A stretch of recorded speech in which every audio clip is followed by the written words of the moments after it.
Et nous continuons les recherches pour retrouver les gens qui ont été arrêtés, dont on ne connaît pas là où ils sont détenus.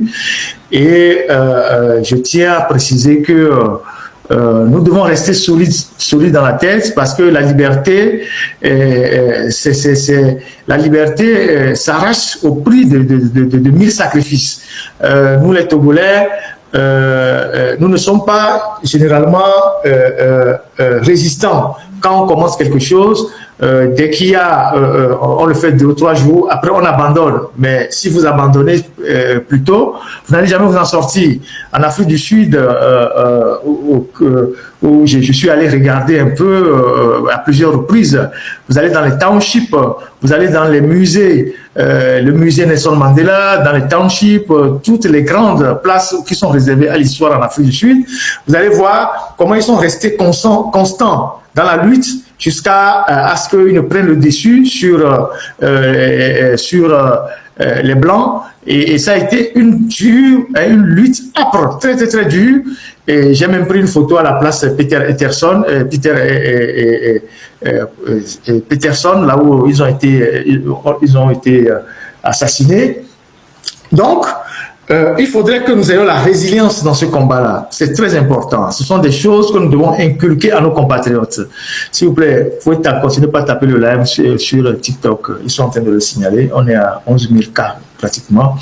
Donc, il faut fondamentalement qu'on apprenne à résister contre l'oppresseur, à résister contre le dictateur, quelles que soient les dérives, quel que soit ce qu'il va faire pour nous décourager.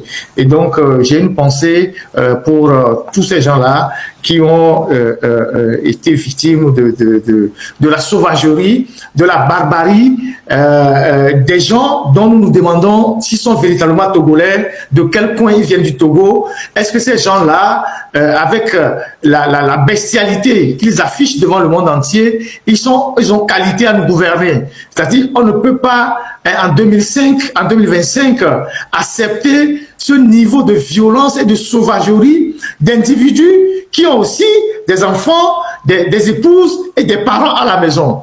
Et tout ça, c'est la faute, c'est la responsabilité des dirigeants. On n'a pas cherché de midi à 24 heures.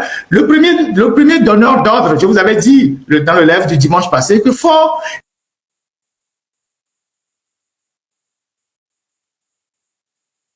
Il ne faut jamais croire aux paroles de Faure Gnassingbé.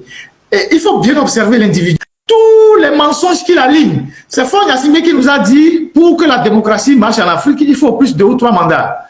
Il supprime la Constitution, il supprime le suffrage universel. Donc c'est quelqu'un qui fait une chose et son contraire. Il nous a dit, quand il est venu au pouvoir, que son père c'est son père, que lui c'est lui. C'est-à-dire, moi je ne ferai pas comme mon père, mais il fait pire que son père en termes de vol, d'assassinat, de pillage et de perversion des valeurs. Donc ce n'est pas un homme de parole. En plus, il est allé à Takpamé, après les massacres d'Atakpamé, il a dit plus jamais ça au Togo. Dans les tribunes. Mais aujourd'hui, il refait les mêmes choses, pire même que 2005. Sous son autorité. Sous son autorité, il refait les mêmes choses pratiquement. Les milices, les machettes, les cordelettes. Il ressort les mêmes instruments qu'il a utilisés en 2005 pour venir au pouvoir dans le sang.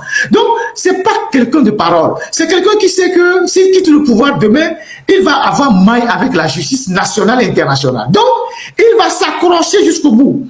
Et donc, pour s'accrocher jusqu'au bout, il mobilise tout ce qui lui reste dans l'armée, comme ceux qui le soutiennent, les unités fidèles, les gens qui ont fait venir de la région du Nord. Je vous ai dit la dernière fois qu'il y avait des camions de militaires qui rentraient à Lomé. Je vous ai dit ça le vendredi ou c'est le jeudi que j'ai fait le live. Je ne sais pas si c'est le mercredi que j'ai fait le live. Qui avait des jeeps, des bus qui amenaient des militaires à Lomé, qui venaient du Nord. Donc,